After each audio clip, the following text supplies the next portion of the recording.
आपका ध्यान इधर सामने की ओर। ग्रामीण बस्तियों के जो प्रकार है पढ़ चुके हैं। कितने प्रकार हैं? 4 प्रकार है। और आज जो टॉपिक है प्रतिरूप का, ठीक है। एक गाना सुने होंगे, रुक जाना नहीं तू कहीं हार के कांटों पे। फिर आगे क्या है, कोई पूरा करेगा? देखिए, कांटों पे चलकर मिलेंगे बाहर के।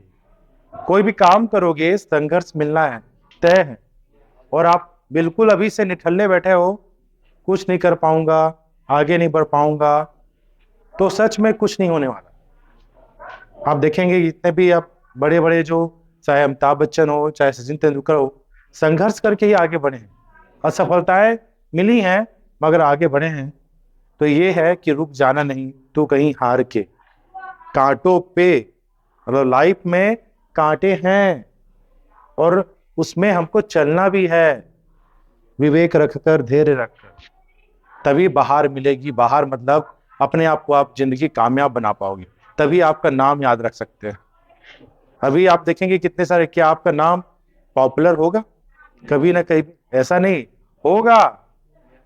अभी आप देखिए, अमिताभ बच्चन, सचिन तेंदुलकर नाम सुने हैं? शायद इस क्लासरूम में ऐसे बहुत लोग होंगे जिनका नाम आगे आने वाले समय में होगा। ठीक है, तो ग्रामीण प्रतिरूप के जो प्रकार है देखते हैं आज। कितने प्रकार है? यहाँ पर आपको 12 दिखाई दे रहे हैं मगर है 11, है ना, एक रिपीट हुआ। तो आपको यहाँ पर प्रतिरूप आखिर होता क्या है कि जो नदियां हैं, सड़कें हैं, नहर है, तालाब के किनारे जो मकान बस जाते हैं गांव के, और हमको किस आकार के दिखते हैं? आकार होगा, तो यही प्रतिरूप है। रूप है, आकार है। ठीक है, आप हर किसी का आकार होगा, है ना। कोई बहुत अधिक मोटू होगा, कोई दुबला पतला होगा, थीन होगा, कोई मध्यम होगा। तो ऐसी गांव की भी रूप है भाई। तो शुरू करते हैं 12 प्रकार को, आज देखते हैं। देखिएगा, पहला है रेखी प्रतिरूप। जहां पर नदियां हैं, सड़कें हैं, नहर है, उस सड़कों, नहर और नदियों के किनारे क्या बस गया है? मकान। रेखी प्रतिरूप। एक लाइन लिखना है। रेखी प्रतिरूप को आपको लिखना है, अंडरलाइन करना है। यहां पर नदी, नहर, सड़कें, सड़कों के किनारों में मानव अधिवास बस जाते हैं। किस तरह का? ग्रामीण बस्तियां, ग्रामीण बस्ती बस जाते हैं, यही रेखी प्रतिरूप है। आप देखते होंगे सड़क सर्पिलाकार नहीं, सीधा है। नहर बना है, सीधा है। और नदियां भी सामान्यतः सीधी हैं। तो ये इस जगह में क्या बस गया? मानव बस्तियां। रेखी प्रतिरूप याद हुआ, क्लियर हुआ? रेखी प्रतिरूप क्या है? बहुत इजी है ना। दूसरा है चौका पट्टी प्रतिरूप। इसी को बोलते हैं आयताकार या वर्गाकार प्रतिरूप। प्रश्न पूछा था। मैं 2 यहां पर इसलिए लिखा हूं क्योंकि चौका पट्टी प्रतिरूप को पूछा गया था और इसको सॉल्व नहीं किए, समझ नहीं आया। क्योंकि भाई इसके 3 नाम हैं, वर्गाकार भी है, आयताकार भी है। तो यहां पर कंफ्यूज नहीं होना, 3 नाम है। किसी का नाम हो गया 3। फैन ऑफ कर दो प्रीति। हाँ, देखिएगा, चौका पट्टी प्रतिरूप, आयताकार या वर्गाकार प्रतिरूप। आप समानता चित्र डायग्राम एक ही दिख रहा है ना? तो आपको यह दिख रहा है कि सड़कें एक दूसरे को 90 डिग्री कोण पर काटती हैं। एक सड़कें नहीं है, बहुत सड़कें हैं, मगर तारा प्रतिरूप से कम सड़कें। यहां पर सड़कें, ये गई सड़क और ये गई आड़ी। मतलब ये सड़कें जो हैं दूसरे सड़कों को काट रही है और इस प्रकार की सड़कों के किनारे अधिवास बस गया है, मानव बस्तियां बस गई हैं ग्रामीण क्षेत्र में। तो इसको बोलता है वर्गाकार प्रतिरूप, क्योंकि वर्ग के आकार का दिखाई दे रहा है। आयताकार दिखाई दे रहा है, आयत के आकार का दिखाई दे रहा है, इसी को वर्गाकार बोलते हैं। ये चौका पट्टी रूप है, तो भाई चौक दिखाई दे रहा नहीं ये वाला, ये तो ये चौका पट्टी प्रतिरूप भी कहलाता है। इसी को वर्गाकार, इसी को आयताकार प्रतिरूप भी कहते हैं, 3 नाम हैं। प्रश्न पूछेगा वर्गाकार प्रतिरूप को बताइए।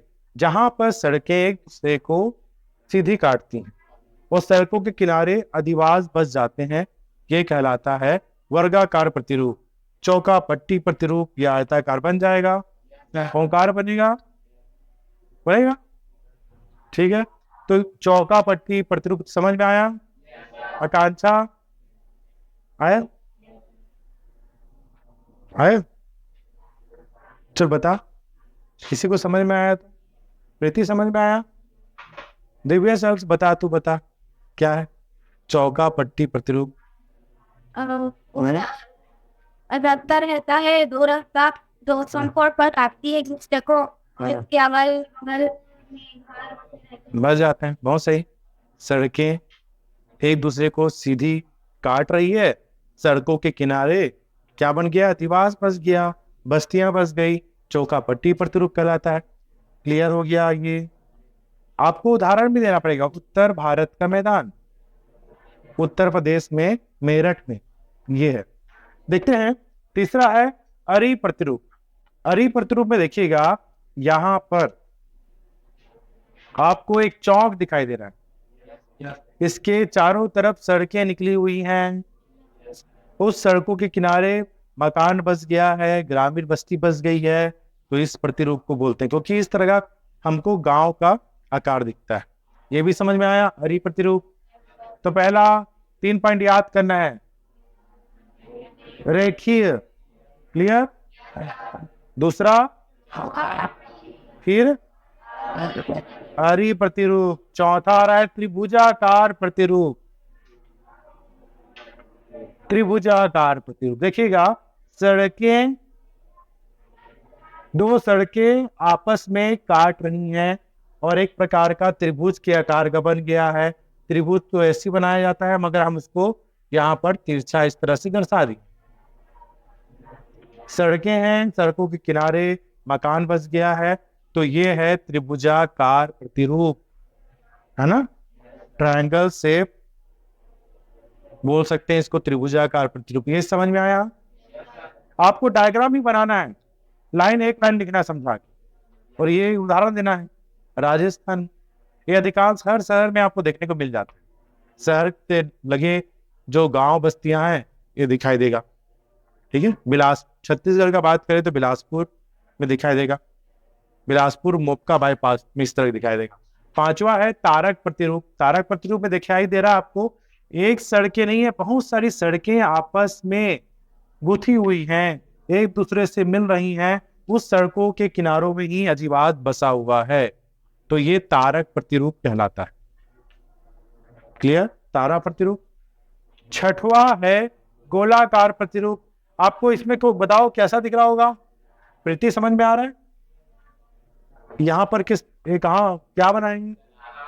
तालाब के किनारे। तालाब तो ज्यादातर वृत्ताकार बनता है, इसी को हम लोग बोलते हैं वृत्ताकार प्रतिरूप, ठीक है। तालाब के किनारे अधिवास बच जाते हैं तो इसको हम वृत्ताकार प्रतिरूप कहते हैं।